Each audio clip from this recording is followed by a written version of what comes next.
Immerse yourself in the profound insights offered by Father Chuck Belmonte as he delves into daily reflections on various gospel passages from the Bible.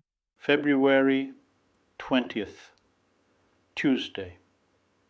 We overcome the action of the devil by submitting to the will of God, which is expressed in different ways. Thus, God's desire for our lives can be expressed in the advice of a good friend, in the spiritual direction of a priest, and in personal prayer. We need to pray. He who does not pray does not need the devil to tempt him, because he already has enough with his interior disorder. Jesus Christ asks us to fight a good fight by unmasking the enemy, fighting him directly and defeating him, despite the fact that in our days there are those who allow themselves the luxury of denying the existence of the devil. However, the Gospel shows that the direct action of Jesus against Satan is evident and continuous, even tempting the Lord himself.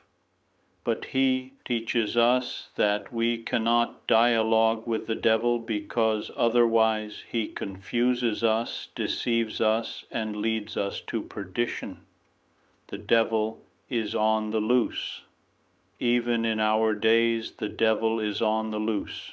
He continues to deceive one and all, and he claims a victory or two. Specifically, he sows discouragement and distrust.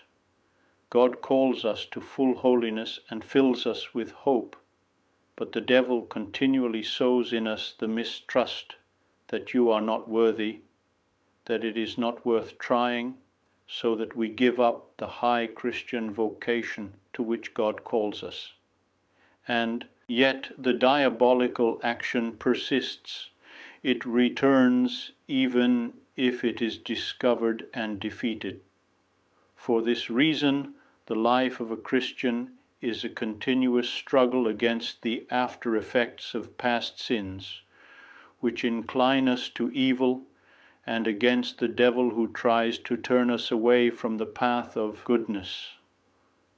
When we commit a sin, only God can forgive it.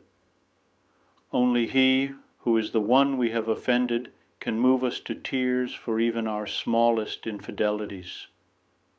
Only He can remove from our hearts the hardness that keeps us from recognizing who it is that we have offended.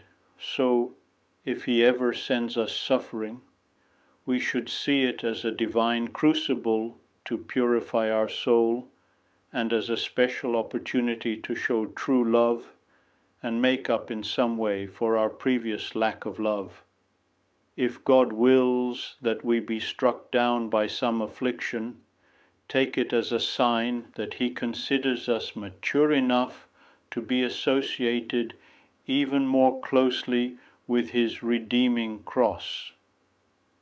By means of our expiation and spirit of penance, which Saint Josemaria tells us, consists mainly in the fulfillment of the duty of each moment, however costly it may be, we will be co-redeemers in the middle of the world, our mother, refuge of sinners.